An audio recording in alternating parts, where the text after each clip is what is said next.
الحمد لله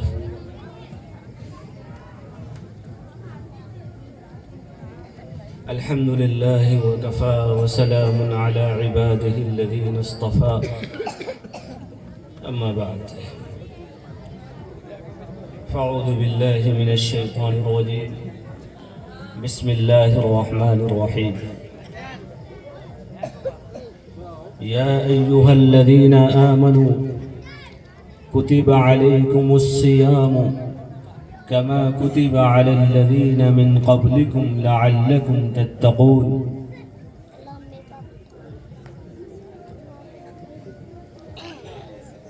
قال النبي صلى الله عليه وسلم شعبان شهري رمضان شهر الله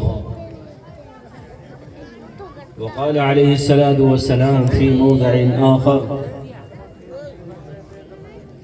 الصوم جنة صدق اللہ العظیم. حضرات علماء کرام اور خصوصاً ہمارے ذمہ دار احباب معاونین حضرات، میری پیاری ماں اور بہنوں، اللہ رب العزت کا بڑا فضل ہے، اس کا احسان ہے کہ آپ حضرات ایک جگہ پر دین کی باتوں کو سننے کے لیے جمع ہوئے ہیں.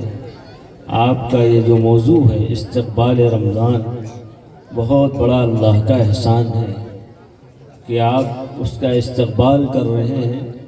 اصل میں عملی جامہ پہنانا یہ ہمارا کام ہے. اللہ تعالی ہمیں جو مواقع عطا کر رہا ہے، ان مواقع کو ہم صحیح طور پر استعمال کرنے والے بن جائیں. ایسا نہ ہو کہ ہمارے سارے دن برابر ہی رہ جائیں. اصل سننا سنانا نہیں ہے، بلکہ اصل ہے ہم عملی طور پر اس کے پابند بن جائیں، ہماری زندگیاں صحیح رخ پر آ جائیں، ہمارا تعلق اللہ کی ذات سے مضبوط ہو جاوے. اس لیے کہ ہمارا اس دنیا کے اندر آنے کا مقصد ہی یہی ہے.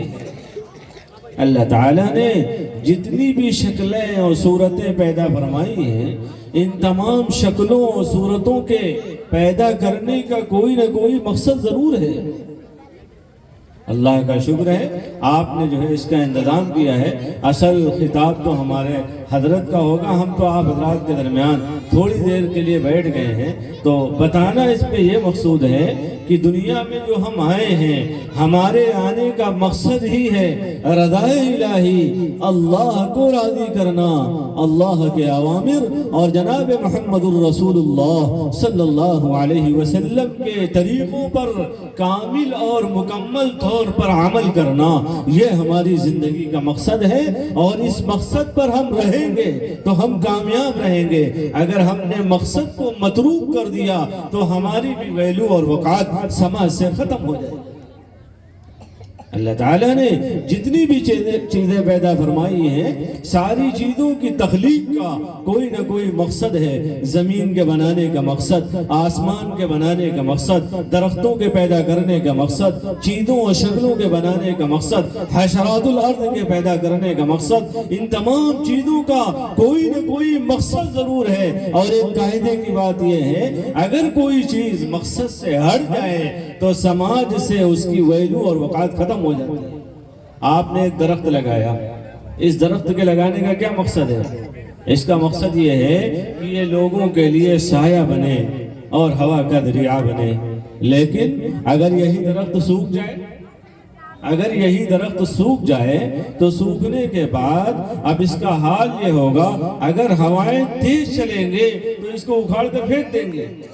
کیونکہ اس کا جو کام تھا وہ اس سے متروک ہو گیا۔ اگر انسانیت اللہ کے اوامر سے دور ہو گئی، اللہ کے نبی صلی اللہ علیہ وسلم کے طریقوں سے دور ہو گئی، تو اس انسانیت کی ویلو اور وقعت عند اللہ ذرہ برابر بھی باقی نہیں رہے گی۔ قرآن میں اللہ تعالیٰ فرماتا ہے اولئک کالانعام بل هم اضل اولئک هم الغافلون، یہ انسانیت اتنے بدتر درجے میں چلی جاوے گی کہ اس کی ویلو اور وقعت بالکل ہی ختم ہو جائے گی۔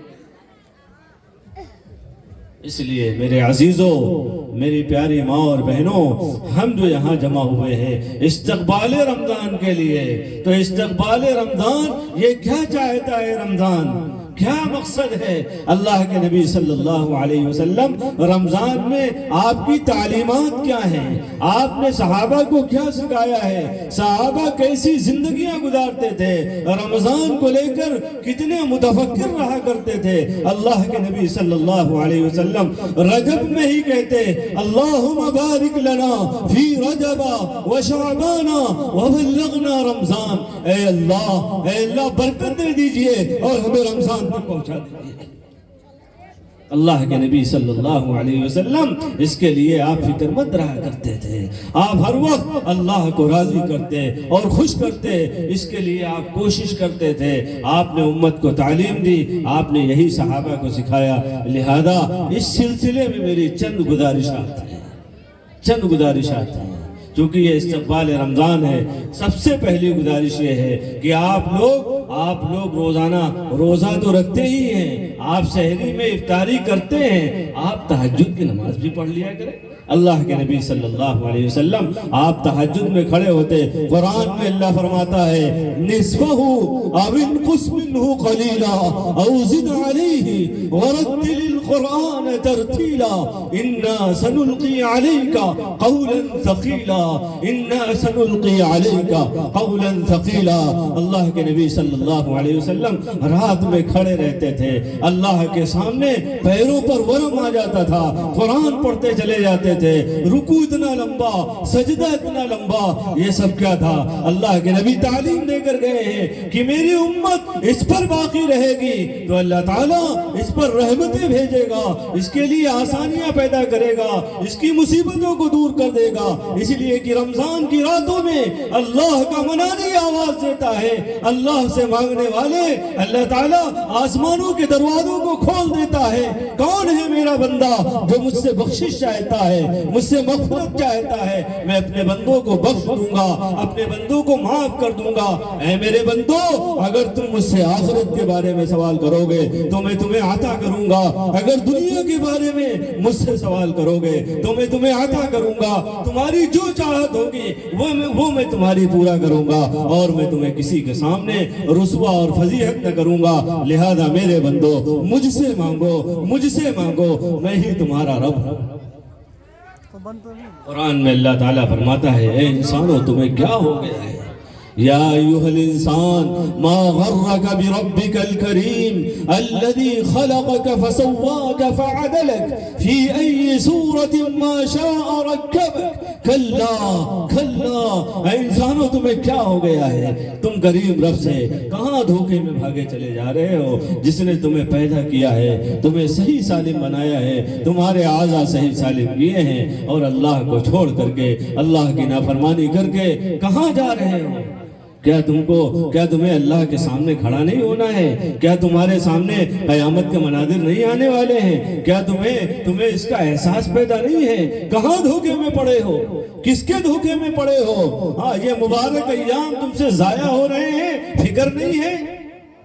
حضرت علی رضی اللہ عنہ فرمایا کرتے تھے الناس ناموا لیکن اذا کشف العینان فاستیقظوا۔